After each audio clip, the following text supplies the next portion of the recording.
भगवान शिव जी के 12 ज्योतिर्लिंगों में से एक ज्योतिर्लिंग है त्र्यंबकेश्वर।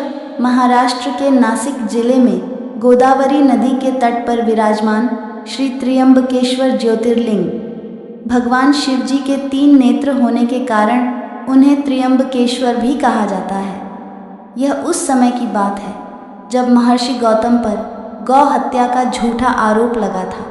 इस आरोप के कारण महर्षि गौतम ने दूर एक वन में जाकर भगवान शिव जी की आराधना करनी आरंभ की। महर्षि गौतम का निश्चय इतना दृढ़ था कि उन्होंने धूप, गर्मी, ठंड, बारिश एवं जंगली जीवों का भय न रखते हुए अपनी तपस्या जारी रखी।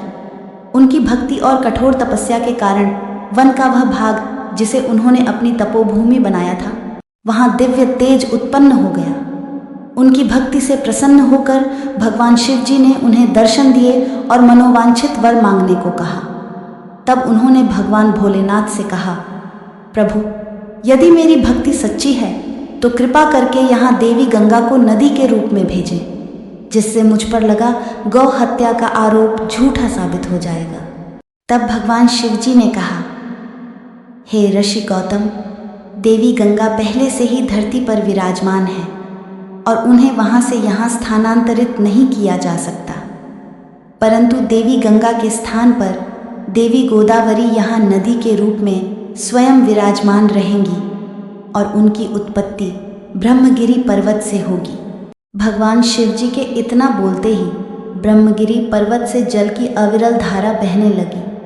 वहाँ देवी गोदावरी नदी प्रकट होकर उनके शीतल और पवित्र जल ने नदी का रूप ले लिया। परंतु महर्षि गौतम तो वहाँ गंगा को लाना चाहते थे।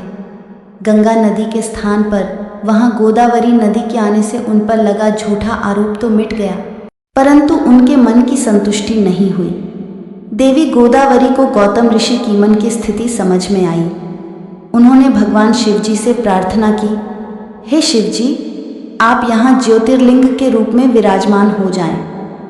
भगवान शिव जी ने देवी गोदावरी की यह बात सहर्ष स्वीकार कर ली और कहा कि आज से यह ज्योतिर्लिंग त्र्यंबकेश्वर के नाम से जाना जाएगा। जो भी मनुष्य सच्चे मन और उचित भावना से गोदावरी नदी में स्नान करने के बाद इस ज्योतिर्लिंग के दर्शन करेगा, उसकी सभी इच्छाएं पूरी हो जाएंगी। इसलिए गोदावरी नदी माँ गंगा के समान पवित्र है। ऋषि गौतम से संबंध जुड़ जाने के कारण गोदावरी नदी को गौतमी के नाम से भी जाना जाता है। इस नदी में स्नान करने से सारे पाप धुल जाते हैं, इसलिए इसको वृद्ध गंगा और प्राचीन गंगा के नाम से भी जाना जाता है। गोदावरी नदी भारत के 4 राज्य महाराष्ट्र, तेलंगाना, छत्तीसगढ़ और आंध्र प्रदेश में बहती है। तो ये थी आज की रोचक कहानी।